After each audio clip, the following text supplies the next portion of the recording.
1 minute and 41 seconds of Star Trek Into Darkness with some admittedly great music, but damn, does this movie think it's 2001? Followed by 1 minute and 20 seconds of nothing but credits that do nothing for nobody.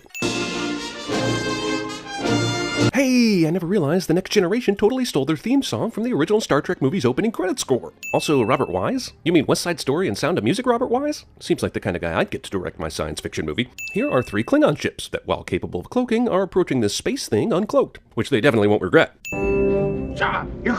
Tactical's actually standing by on future Afterburner arcade machines. Typical Klingon behavior. We don't know what this is, let's shoot it! Jaws Trek. Here's one of the fakest looking spacewalks in film history, and this movie came out almost a decade after 2001. This is unacceptable. I have an exterior visual. Of a fight taking place super far away? How? The Klingons are apparently fighting the ghost of the guitar guy from Mad Max Fury Road. The ball of electric energy headed towards the ship is best represented by a hexagon with 6 pegs extending off of it. This is when your computer has given up. This glowing ball of explosiveness is way slower than the one that took down the other ship a minute ago. Victory fart. This movie's planet Vulcan would seem to be super close to another large planet with a weird moon that would seem to deviate from the laws of, oh, what the f do I care? So when Vulcans have sex, do they do it logically? How do you get a boner that way?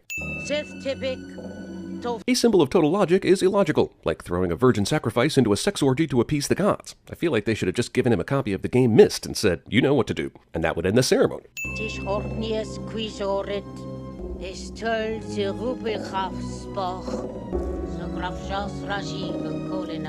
So these assholes were about to tell Spock he achieved total logicness and give him the symbol of unemotional reasoning. But because the Klingon murdering space gas passed by, they found out he still has emotions and take it back. I feel like these dicks should be stripped of their power for not noticing this sooner. It's amazing how these people live in a world full of matte paintings and don't suffer some sort of depression over it. Their world was lost, but thank God someone painted it back in. The only starship in interception range is the Enterprise. Because Starfleet literally keeps only one ship at Earth, its home base and most important planet. Even in 1979, Hollywood could not resist the nostalgia glamour shot of something that's not even as cool as the Millennium Falcon. And man, do they ever give you time to stroke it during this scene? No, go ahead. This movie is totally giving you time for that shit.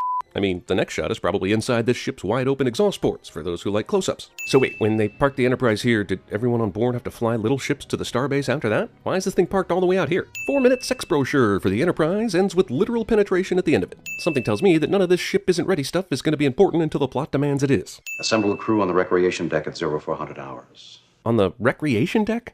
Is this ship not big enough for an education deck? Or a we're up against big odds deck? Do the scary deadly mission details have to be relayed on the damn recreation deck? That place is for fun! Admiral Kirk. Well, this is awkward. I'm replacing you as captain of the Enterprise. Starfleet made a decision to give Kirk command of the Enterprise without consulting its current captain in the matter. They felt it better to simply have Kirk drop that bomb on Decker in person. Hell, they had a good 4 minutes of Enterprise masturbation to tell him before Kirk showed up. My experience. 5 years out there dealing with unknowns like this. Wait, 5 years? That's all? I know the series was canceled early, but that's all the experience it takes to make Admiral? How desperate is Starfleet anyway? Watch out, coming through. This ship just can't survive without its glass Lego box thingamajig. Oh no, they're forming. Why did they even try to send people through this transporter thing anyway? It wasn't even considered fixed, and they just sent people through it. That's a lawsuit right there. And weren't they sending small ships to the Enterprise?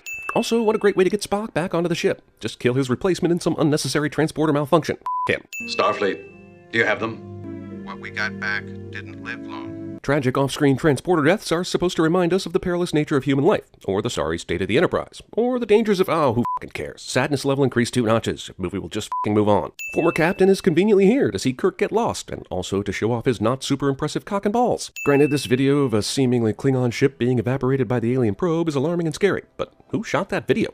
The ship that was evaporated? Was it live streamed via Twitch when it went missing or something? If so, how is there any video of the ship free space, eh? Wouldn't a tail-mounted camera disappear with the ship? That's all we know about it, except that it is now 53.4 hours away from Earth. The alien probe is closer to Earth than the viewer is to the end of this movie. Enterprise is the only Federation starship that stands in its way. That's another thing. This whole movie is predicated on the Enterprise being the closest ship to the cloud. But couldn't they call any number of ships back, use warp speed, and get here in time, and not use a ship badly in need of repair? Our orders are to intercept, investigate, and take whatever action is necessary. Why can't our orders be delivered via ship-wide audio broadcast as normal, as opposed to this everyone gathering in a recreation hall in-person announcement? Oh, I see. It's so they can all watch firsthand while the energy cloud destroys another vessel. We are under attack! External view. But where is camera? My oath of celibacy is on record, Captain. Did this chick out of the blue just tell Kirk she's not gonna have sex with him? That's presumptuous. But I guess Kirk's oath of promiscuity is on record too, so maybe she's covering her bases. Starfleet reports our last 6 crew members are ready to beam up, but one of them is refusing to step into the transporter. Can't imagine why. I mean, just 5 seconds ago it turned 2 guys into Play-Doh. Guess those bugs got fixed. They transported a few monkeys and now everything's A-okay. Oh my god, it's horrible. The transporter is still mangling bodies left and right, and oh, that's just bones, isn't it? Starfleet spacewalk asshole has time to do flips, waving goodbye to Enterprise, even though a deadly energy cloud is making its way towards Earth. Party on, Garth! After the 4-minute wankathon involving the Enterprise earlier, movie continues to jack off a chafe population. Over 36.5 minutes of this movie go by before the Enterprise even leaves space dock. In the Star Trek world, all our solar system's planets are super close to each other to create dynamic visuals. Over a minute of wormhole technobabble gibberish. Wormhole distortion has overloaded the main power systems. But cameras showing us the wormhole and the asteroid outside are amazing in clarity for some reason. Mr. Chekhov, stand by on phasers. No! Delay that phaser order! Amazingly, Chekhov obeys, even though Decker breaks the chain of command and Kirk, who is the captain, does not object. Torpedoes! If you're wondering why a 2.25-hour movie is so long, look no further than the extended Everything Everyone Sees is Super Slowed Down wormhole scene. Why does blowing up the asteroid take them out of the wormhole? Or is that a coincidence? Either way, it's simple as shit. Like Riker and Troy, whom these two clearly inspired, the former captain and the new helmswoman can't help but be drawn to each other due to their complicated romantic past. Non-belligerency confirmed. How do futuristic scanners account for the ship's belligerency levels? So Enterprise went into warp, hit a wormhole, ended up God knows where, then proceeded toward the target on impulse power. And Spock and his tiny freighter ship were able to watch all that and put themselves directly in Enterprise's path? Do I have that right? Ah, the 70s, when you could only focus on the close-up guy and the guy in the background by blurring out half the screen. Thanks to Mr. Spock's timely arrival and assistance, we have the engines rebalanced into full warp capacity. I'm calling it Spock Ex Machina. Thank God he failed miserably at logic. Warp point 8. Warp 6. More than 30 seconds of speeding up. This new plot development required Kirk to put on a new shirt. Is it her holding on to her workstation during this warp speed increase? Because looking at everyone else, that is completely unnecessary, and I'm figuring wouldn't help much either. I believe it may hold my answers. Well, isn't it lucky for you that we just happen to be heading your way? Bones would be amazing at CinemaSins. Energy of a type never before encountered. Then how can you even read the existence of said energy? You have scanners that can read energy regardless of type? The new screen's held. These screens are so powerful that I don't want to see this ship have trouble with an enemy torpedo ever again. I mean, damn. Our previous transmission mode was too primitive to be received. I am now programming our computer to transmit lingua code at their frequency and rate of speed. How does raising the frequency and rate of speed make the primitive lingua code turn into advanced lingua code? And how do you increase that with the current technology on board?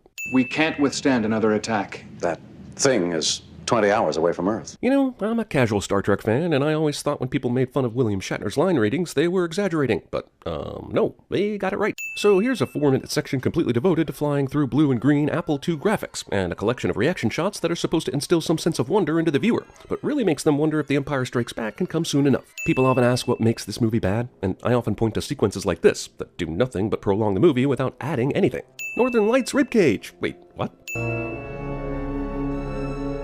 We're closing on it rapidly, Captain. Well, you could have fooled me. Seriously, what the f***? This is a nearly 1 minute long unbroken take as they approach this ship in the middle of the cloud. I'm adding 20 sins for this movie's inability to cut the length of its awe and wonder shots. I'm pretty sure I've seen these exact Sulu reaction shots in the previous 10 minutes of nothing this movie calls a film. Ditto for the hot bald chick. And at one point during this excruciatingly long sequence, Bones walked in for a moment, then walked back out. Probably because the filmmakers didn't want to worry Trek fans that he'd die in the length of time it took to navigate this alien cloud. The script here literally says, nothing happens for 10 pages, and is followed by 10 blank pages. Glowing, spiky, egg sack balls of meaninglessness. Hooray for science fiction! Don't interfere with it! Unnecessary orders. When something finally does happen in this movie, it looks like this. Not one person in the crew shrieks in terror after that. Hey, look, Bones came back. Yay for Bones. Oops, there he goes again. Bye, Bones. Hopefully they give you a line next time.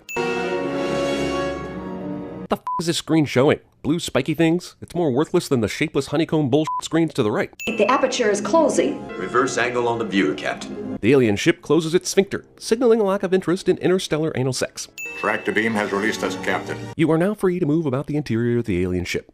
Maneuvering thrusters, Mr. Sulu. Ahead 1/3. They are still flying towards this thing. I'm not just being a snarky asshole when I say this whole thing could have been cut in half. You are the Kirk unit. You will assist me. Girl who seemed like a computer the entire movie comes back possessed by the alien and still seems like a computer. Look, just as a practical matter, she left the ship in a Starfleet uniform, and she returned into a sonic shower in a white mini dress straight out of my preteen fantasies. One thing's for sure, this alien is a teenage boy. Jim, what's going on? Tricorder. I'm the ship doctor, but I don't actually carry a tricorder. Carbon-based units. Humans, Ensign Perez. Jesus, who did this guy to get on this ship? A thorough examination of this probe might provide some insight. Admit it, you just want to see the sexy android naked. I'm programmed to observe and record. Why does an alien race so advanced to be able to incapacitate and capture the Enterprise still need to send a humanoid observer probe thing onto the ship to determine the fate of its new captive? Goddamn, this movie is in love with that double focus shot with blur all around the edges. Must have been new technology at the time or something. This is at least the 47th use of it in this movie. I have recorded enough here. I just needed 5 minutes of bullshit data to complete my job. I'm really glad this unfeeling alien entity, whatever it is, decided to keep Ilya's high heels on during the information gathering process for utmost sexiness. All those vessels were called Enterprise. Didn't the probe say she was done recording? The f is she doing now? This is one of the games. Floor-based Guitar Hero. Within you are the memory patterns of a certain carbon unit. If I can help you to revive those patterns, you could understand our functions better. That is logical. You may proceed. What? That is totally not logical. Your computer brain would not allow the possibility that anything Ilya is still alive at all. In fact, you said that unit no longer functions just a minute ago. I'm passing through a connecting tunnel, apparently a kind of plasma energy conduit. Who is he f***ing talking to? Also, none of this dangerous-looking electricity frightens me in the least as I fly my thruster suit through it. I must try to mind meld with it. Can you mind meld through spacesuit gloves, though? Well, I guess you can mind meld with that alien thing through a spacesuit. Who knew? Who allowed Kirk to come out here? There are at least 3 Starfleet regulations about the safety of captains being ignored right now, and we're being robbed of the scene where someone tried to stop him and Kirk told him off in triumphant fashion. Good thing the unfeeling living machine decided to somehow spit out the unconscious Spock to safety. The Creator has not answered. The carbon unit infestation is to be removed from the Creator's planet. V'ger never once considers that the carbon units are its creator, which they ultimately are, and which V'ger ultimately accepts for no reason. V'ger is stupid. The vessel, V'ger, obviously operates from a central brain complex. Obviously. When do those devices reach final position? 27 minutes. Mark. They're already in Earth's atmosphere. It's gonna take a goddamn half an hour for them to get in position? The fuck? Instead of transporting anywhere closer to the target, these assholes go elevator then spacewalk for maximum film runtime. Why did none of you wear a fucking spacesuit? Goddamn, is there air? You don't know! They've gone way too far in this movie to ever be in a place where they don't show the entire walk to V'ger's brain. V-G-E-R. V'ger. V'ger understands the drama of the situation and lets out an inception grunt of approval. Wait a fucking second. Why does V'ger think it's V'ger based on one little smudgy nameplate? With all its vast knowledge, wouldn't it know that it's Voyager? What part of V'ger's brain casually looked at a physical nameplate and said, yep, that's my name, all right. Time to rule the universe. They built this entire vessel so that Voyager could actually fulfill its programming. And on its journey back, it amassed so much knowledge, it achieved consciousness itself. Yeah, but what kind of knowledge was it gathering to become conscious? It's in space. It's not like it's connected to the internet or something. It might be able to tell you the chemical composition of Jupiter, but it never got rejected for the prom, or whatever the triggering event is that makes us ponder the big questions in life. V'ger speaks, but it's less intelligible than my neighbor's dogs. That's what it's been signaling. Its readiness to transmit its information. And there's no one on Earth who could recognize the old signal and send a response. Earlier in the movie, this thing was communicating on a frequency that was so fast the Enterprise could not talk to it, because the ship's signal was too primitive. Now they're saying V'ger's trying to use a 300-year-old signal after it was modified into much better technology? Just 5 minutes from the end, this movie's still threatening to put me to sleep. The Creator must join with V'ger. I'm in love with a fake-ass alien clone of my former girlfriend face. You mean this machine wants to physically join with a human? Amazingly, yes, that's exactly what this machine wants to do, even though just 4 minutes ago its probe said this. That is not logical. Carbon units are not true life forms. Yet somehow the machine circled back on this through all the exposition we just heard, and it will now accept a carbon life form as the creator. Captain Von Future Pedophile McDaddy disappears in a hail of alien lights, and I'm honestly just ready to go to bed, y'all. And V'ger was never seen again. It attained the answers to its questions and moved to a farm in Idaho and had 3 android kids.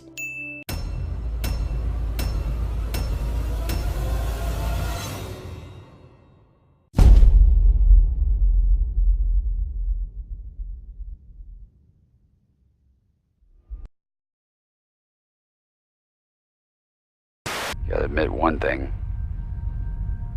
Can't beat the view. So what do you like about being up here? Starfleet, do you have them? Enterprise. what we got back didn't live long. And it exploded. Of all the souls I have encountered in my travels, his was the most human. I'm gonna try and keep recording! I'm going through some kind of a tunnel! 88 miles per hour! Here it comes.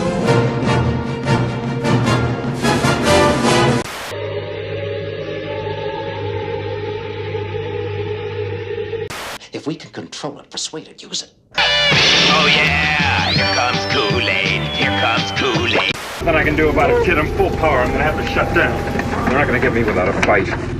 You can't win, but there are alternatives to fighting. Open the pod bay doors, Hal. I'm sorry, Dave. I'm afraid I can't do that. I am the Keymaster. I am the Gatekeeper. Mr. Sulu, ahead warp 1. Warp 1, sir. Heading, sir? Second star to the right. And straight on till morning.